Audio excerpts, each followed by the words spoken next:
Hi, everybody, and welcome once again to an edition of the Spartan Sports Report here on TV3. And Sam and I are really happy to have a fellow who we've never had on the show before, right? Yeah, Sam? glad to have him along. I mean, we see him at all the games. Absolutely, and, we visit a lot. He helps me out at football games and gives me halftime stats. And it's Grady Tate, sports editor. Thank you very much. NewsX. How do you do all that you do? I want to know. I don't spend much time with my family. Okay. That's a lot to do with it. You bring him along. Yeah, and I got to give her all the credit because we were talking Sure. about just the other night, and I said, you don't complain near enough that that I'm not home much. I usually try to keep it to one sport a night. I try to pick something. Yes. I try to mix it up. I try to do basketball. For winter, I try to do basketball one night, maybe wrestling, then swimming, gymnastics. I try to mix it up as much as I can so that nobody gets too much coverage and nobody gets left behind. So, sadly, the one school that really does get left behind is the middle school.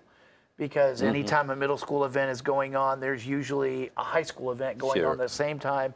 There's only one of me, so I never like to look at it like this, but it's kind of like the Cincinnati Enquirer covering the Reds. They don't really cover the farm teams so much, but once they get to the Reds, they get all the coverage, more coverage. Sure. It's the same thing with this. Once these kids cycle from the middle school to the high school, I'm going to write about them.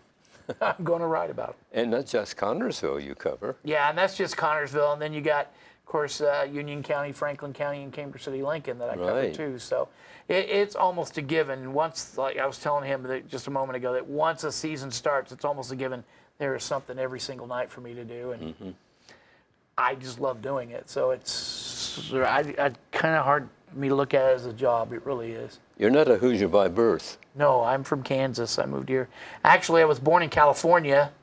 Lived there till I was about 14. Then I moved to Kansas, and then moved here 17 years ago. So I was telling my wife, I was joking with her, saying, the rate I'm going, in the next 10 years, I'll probably live in Rhode Island somewhere. Right, you're headed east. Seems I'm going east as I get older. I think this is a good stop. You spent some time in the Navy as well, correct? Yes, I did.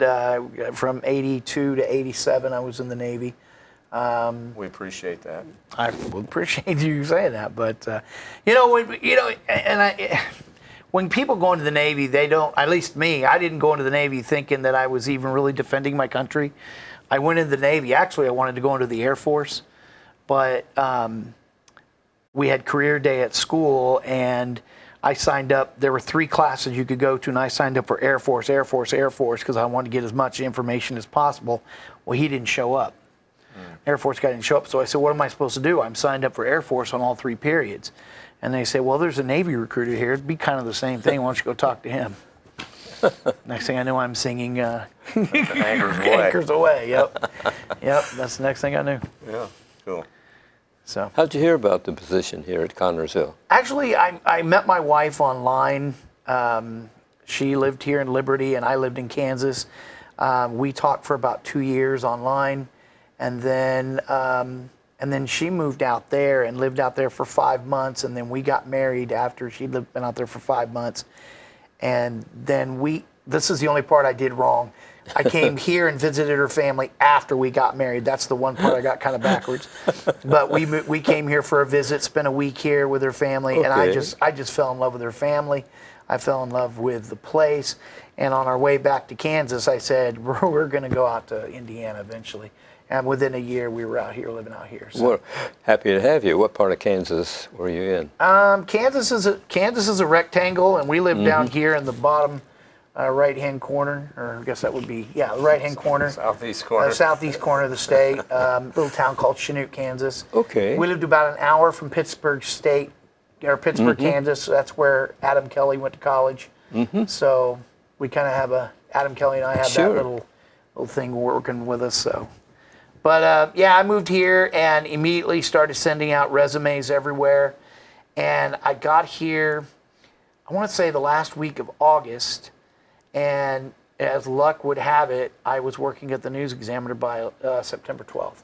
So it took me about 2 weeks to find a job. And they were just looking for somebody full-time writer. And I just happened to be in the right place at the right Lucky time. break for you and a lucky break for the News Examiner, I think. The other newspaper that showed an interest in me and actually had me come in for an interview was Newcastle.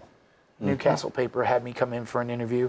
The one thing I didn't like about the Newcastle paper is that they wanted me to cover education meetings, and they wanted me to cover school meetings, school board meetings, and other kind of meetings, and that's not really my thing. So I kind of, again, lucky I ended up here. Now, Go ahead, Sam. When you were in Kansas, you and Debbie did radio as well, correct? Yeah, we did. We had a morning show called the TNT Morning Show. I was an editor at the newspaper there, and we were actually involved in the Junior Chamber of Commerce, the JCs, and we had a walkathon. And MS Walk. This is how this whole thing started. Debbie they interviewed her on the radio for a live broadcast during the walkathon, and they liked her presence and her voice so much that they basically offered her a job right there on the spot to be the news director for the station. So she took that job, and then they asked her, what would it take to get Grady to come here and be the sports director for the station? And so I went in and talked to him. I said, I sat down with some demands. I got to have more money than I'm making now. I have to have all my travel reimbursed, and I have to have a week's vacation at the same time that my wife has a week's vacation. Otherwise, there's no point to it. And they said, sure, all three things. They gave me more money. So I became sports director there. Well, then he wanted to team me and Debbie for a morning show. So we had a morning show. We still have great memories of that show. Mm-hmm. So that's cool. Debbie was. It'd be funny whenever we went into a Walmart or something. We'd just be talking, and people would come around the aisles and go, "Are you Debbie?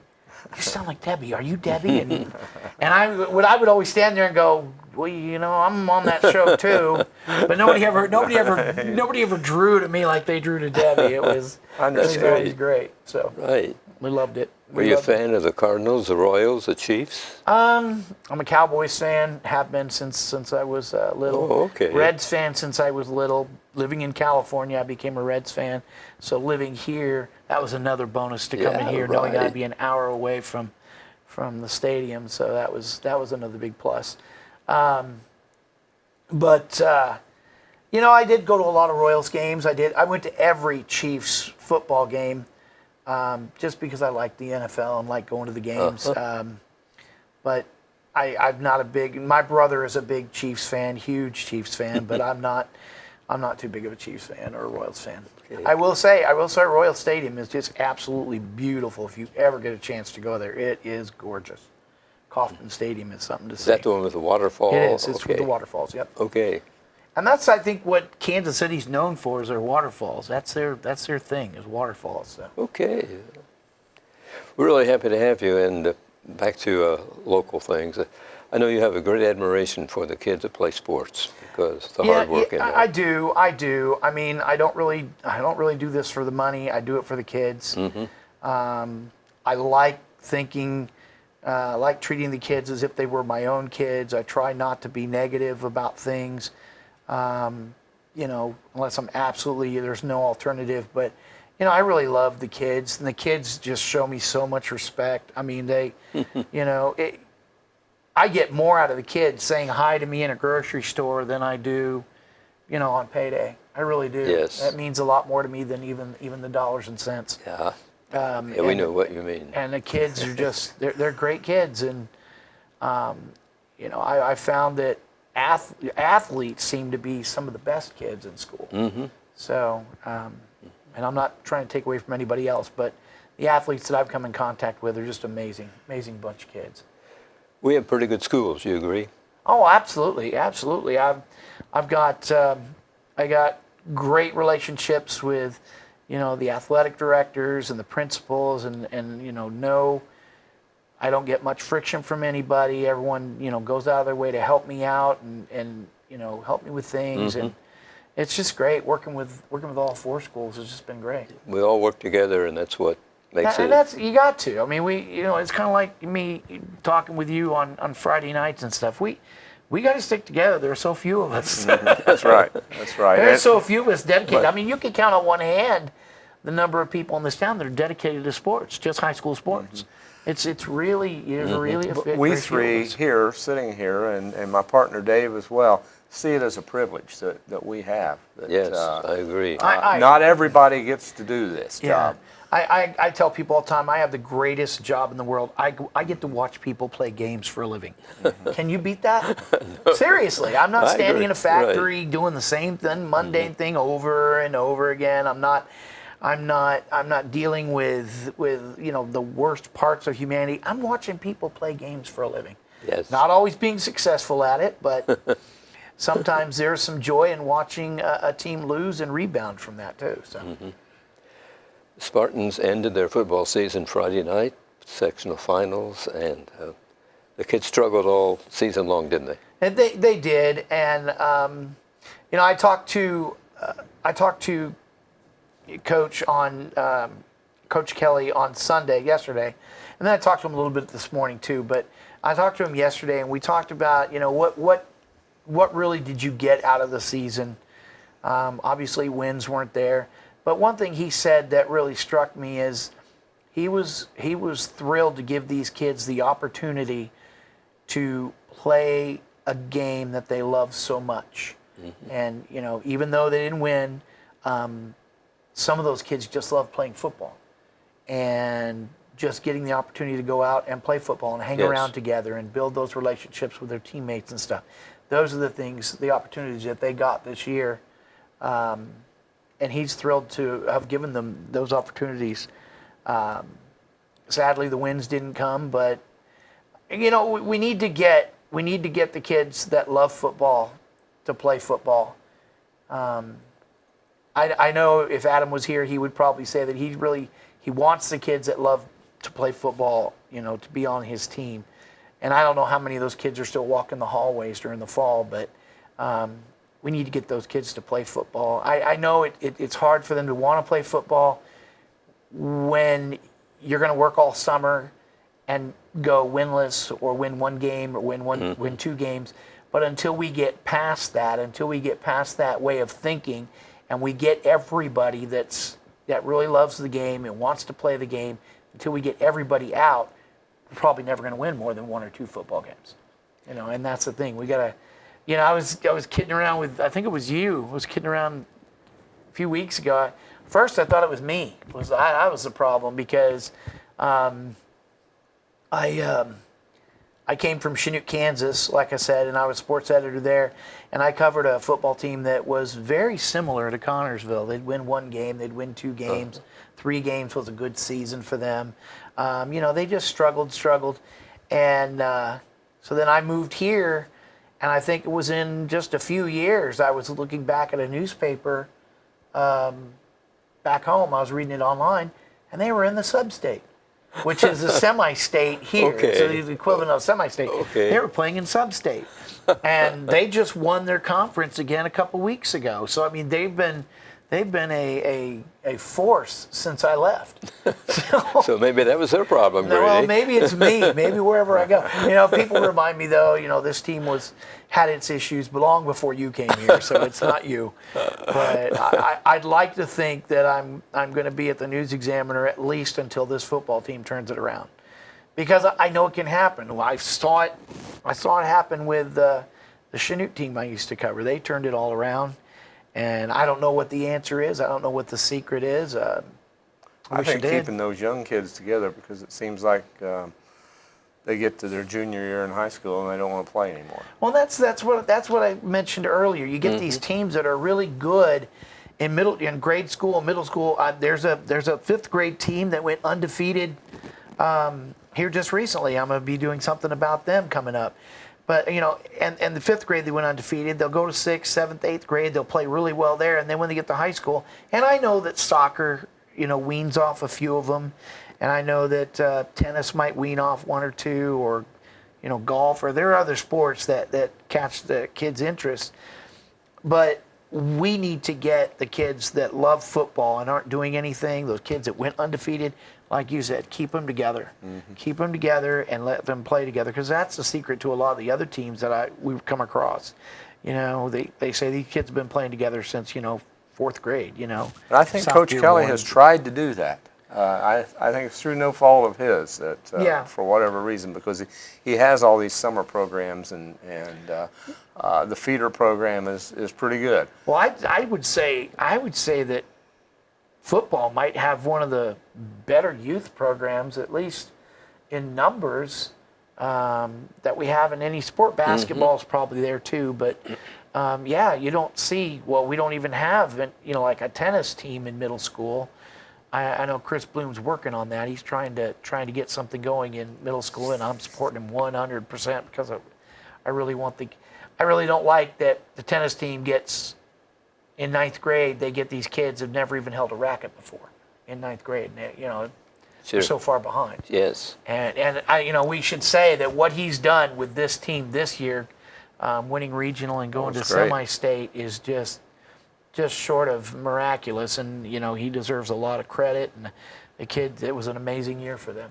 Mm-hmm. Only the second team that's taken me to semi-state since I've been here, I think. Okay. I think the other one was wrestling. Yeah. Way back. A few years ago. Yeah, many years ago. Yeah. Mm-hmm. So. Yeah. Other teams, in the area teams, all of them, none had a winning season. So we might look right now here at Cambridge City Lincoln. They lost in the sectional 17-12 to North Decatur, and they ended up with a 2-8 record. Centerville lost 41-7 to Indy Cecina. Centerville's record 4-6. Richmond 4-6. They lost to Newcastle 21-12. Rushville 1-9. They lost 49-14 to Batesville. Franklin County 5-5 lost 27-26 to Greensburg. That was a tough loss. Grady, it was. I felt bad for them. They scored with 6 minutes to go in the game to cut it 27-26. Had a decision to make and decided to go for the win. And unfortunately, the pass didn't come through for them. And 6 minutes later, their season was over. So. Union County 1-9. They lost 22-0 to Eastern Pekin in the sectional. We'll talk a little bit about basketball. Is that okay with you, Grady? That'd be great. With the fall sports winding down, the winter season is about to begin. The Lady Spartans basketball team meets Union County Lady Patriots in a scrimmage session starting at 1 o'clock this Saturday afternoon at Spartan Bowl. The season's first game for the girls is Thursday, November 7th at New Palestine. Saturday, November the 9th, they'll be in the Southport Shootout. Indy, Ritter, and Decatur Central are the other two teams. The first home game for the Lady Spartans is with Mount Vernon on Friday, November the 15th. Boys basketball begins with a scrimmage at Knightstown Saturday, November 23rd at 1 o'clock. Wednesday, November 27th, the season begins with Union County at Spartan Bowl. The next three games, Delta, Saturday, November 27th. On Friday, December 6th, Rushville, and Saturday, December 7th, Shelbyville, are all home at Spartan Bowl. So really kind of an unusual start, isn't it, to a season? Yeah, it's typical for them. I know you know the exact number of days. He always knows the days. 9 and 29. 9 and 29. Ask him any time of the year, he'll know. But yeah, it's getting to be that part of the season. I was a little surprised when I looked couple weeks ago and saw that we were already having a scrimmage this weekend, but that's how it goes. There's not much of a layoff. They come in a hurry. Girls open up. That's a tough schedule. Yes, it is. First 4 or 5 games. Yes, it is. Because I think after that we go to Anderson before we're back home. I think so. So it's tough. It'll be interesting to see what the boys have this year. I was talking to Kerry Brown Friday at the football game. And I say, usually we can kind of put our thumb on it. It was Grant Smith, then it was Garrett Silcott, then it was Noah Belt. We don't know who it's going to be this year. We really don't know who it's going to be. So it'll be interesting. I don't know if this is going to be Jacob's team this year or I don't know.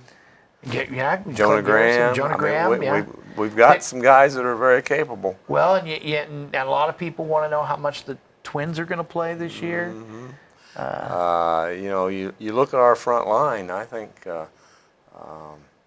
Jacob and Ethan Smith and Sebastian Birch he's bulked up. I think we're going to have some guys to go with the 5'8" guards we have. We're going to have some guys up front as well. Yeah, it's going to be so much job fun. Done.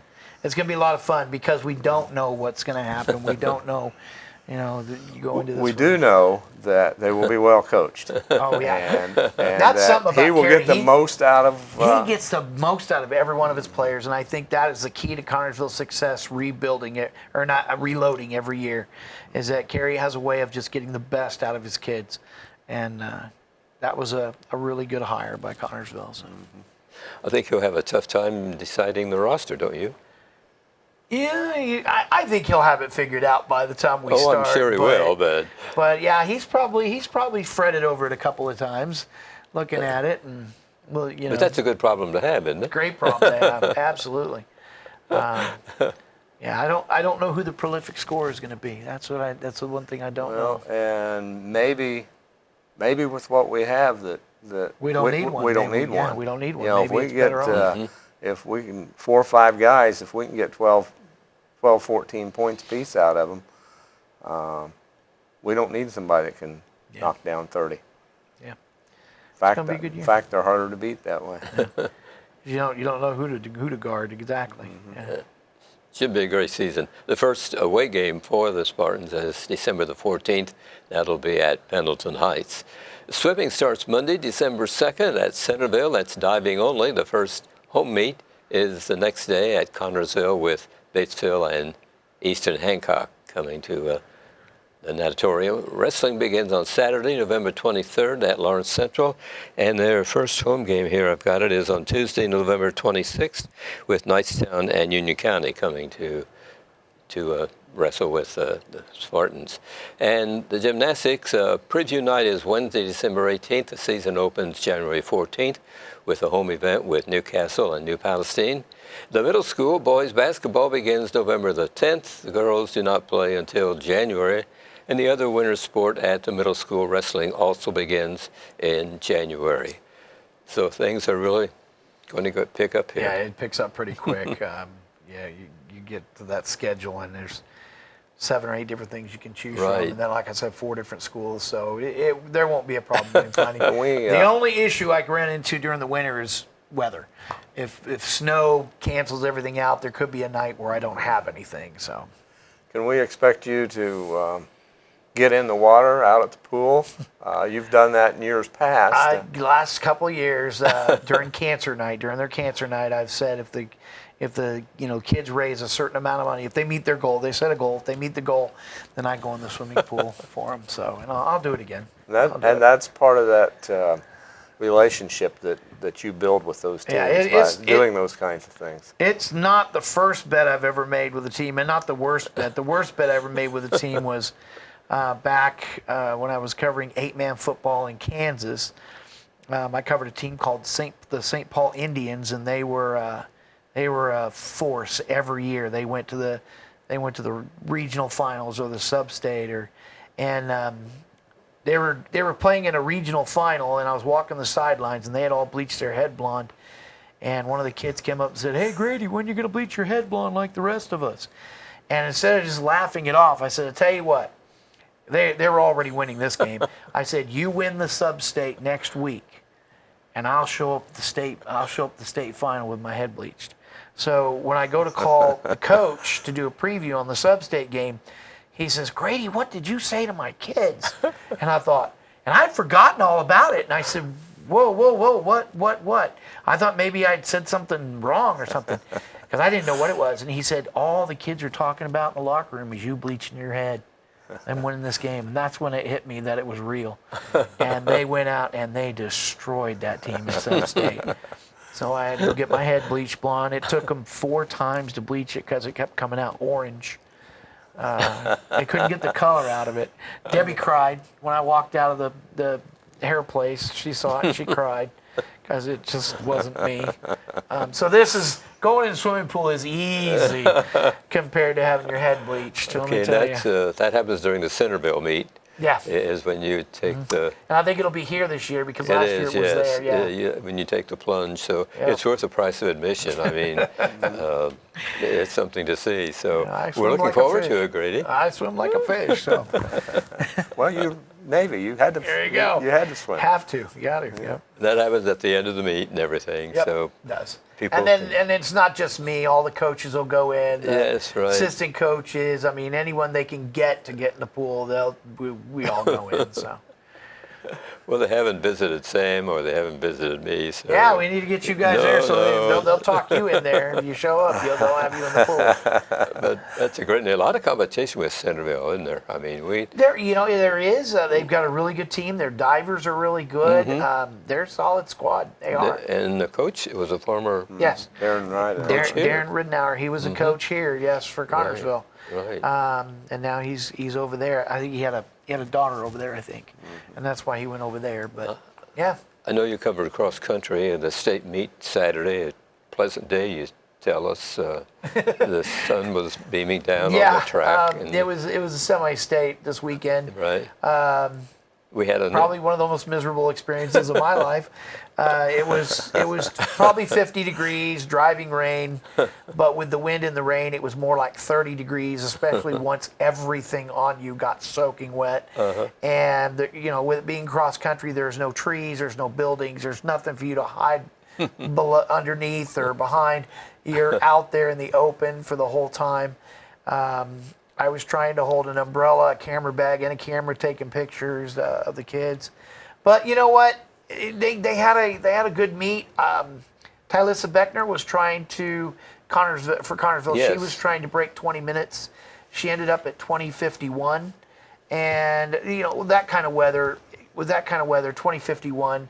It was a faster score than what she ran last year in the semi-state, and she finished higher than she finished last year in the semi-state. So, just an absolute brilliant performance by her. We also had Lauren Kelly from Franklin County, Caitlin Meyer from Franklin County, Bailey Puckett from Cambridge City. On the boys race, we had the entire Cambridge City Lincoln boys team, and we had Luke Bantz running from Union County. So all 4 schools were represented at the semi-state, and that's wonderful to see that all 4 schools could send somebody this year. So yes, it was. it was a good. Yes. For them, it was good. For me, it was miserable. They were probably not real comfortable running in that. Oh, I don't condition. imagine. I started my story to say if you were to take a poll, because I was asking kids that came across it, do you like running in this? And they're like, no, absolutely not. Now, some of them like the cold. Some of them like the wind. I didn't see anybody say they like the rain. Nobody Yes. liked the rain. So. Is there a difference between high school sports between Indiana and Kansas? Just in some of the rules. I mean, some of the rules. We were talking before this about open enrollment here in Indiana, where kids can go to different schools outside their school district. I'm not a big fan of that because I think that when you have open enrollment, allowing kids to go wherever they want to go to school, it opens the door. It opens the door for a lot of corruption and things like that. Kids, or schools calling kids saying, come play with us. And at what point do schools start paying? I'm not saying we're there. I'm not saying Yes. we'll ever get there. But there is a possibility. What point do schools start paying kids to come play for them, or finding mom and dad a job so that they're in their school district so that the kid could come there?